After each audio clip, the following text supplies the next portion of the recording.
Kev G weather overview. Looking at the radar today, a lot quieter than it was yesterday. Widespread showers and thunderstorms, especially west. New York City points west. Just got inundated again.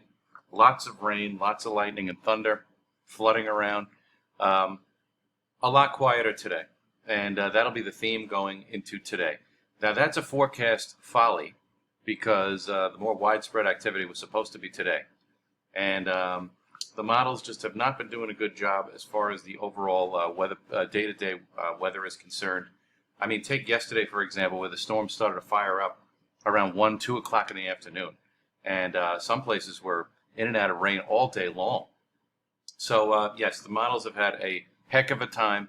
It's one of the unfortunate things about summer that, if you don't have all the right ingredients, or if you do have the right ingredients, Mother Nature just does what it wants, and this is a prime example of this past weekend. So today, look for more scattered to isolated activity. You can see the bulk of the rain is over northern parts of New England. Now, the Weather Prediction Center, over the 7-day average, they have us sandwiched in between an area of heavier rain way off to the south and east, and a general area of rain, at least on the average, over New York State and New England. So in between, we might get a little bit of a break. But again, the caveat is that any one thunderstorm, any day, can deliver a lot of rain this time of year because of the overall heat and humidity in the air and the atmospheric parameters that would basically allow for copious amounts of rain.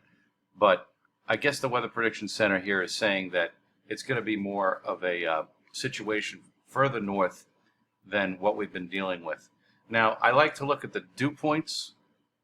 Anytime you're in the mid-60s to low 70s, as far as the dew points are concerned, it's muggy. So here we are into Tuesday, and this will be the warmest day of the week, it looks like, with highs around 90, but it's going to feel hotter than that because of the dew point temperatures being up into the upper 60s. But general theme is for the dew points to come down starting Thursday. Now, I think they'll come up briefly again on Friday as we get a cold front to come through.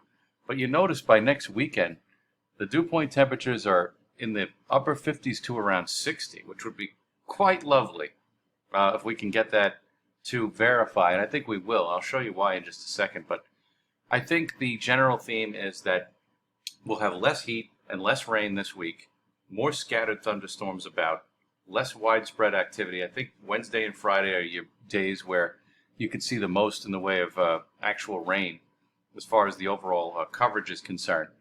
And the lowering of the dew point temperatures, which is very important. So as we go through the weather models, not much happening in terms of widespread activity until we get to about Wednesday. And then this front comes through. And that could give the area showers and storms in a widespread fashion Wednesday afternoon.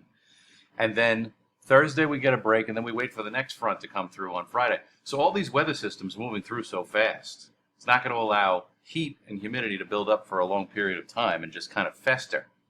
And then as we get into next weekend, you see this high off, way off on the far right, near Bangor, Maine. And if that's right, our winds are going to be coming in from the east, off the ocean. So that'll be one of the reasons why our dew point temperatures are going to be coming down, the humidity levels, in a sense. So here's Monday's temperatures off of NOAA. Highs around 83. And this is the hottest day of the week. It looks like 88 for Tuesday. We knock it back down a bit on Wednesday, but still muggy. And then we'll wait see if we can get a thunderstorm Wednesday afternoon, Wednesday night. Thursday, we could see a drop in humidity with highs around 85. Friday, highs around 83.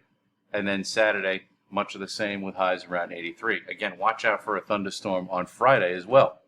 So a lot quieter this week, we hope, in terms of weather. It was fun watching the storms last night. I had to wait up late, but they finally got out to Long Island.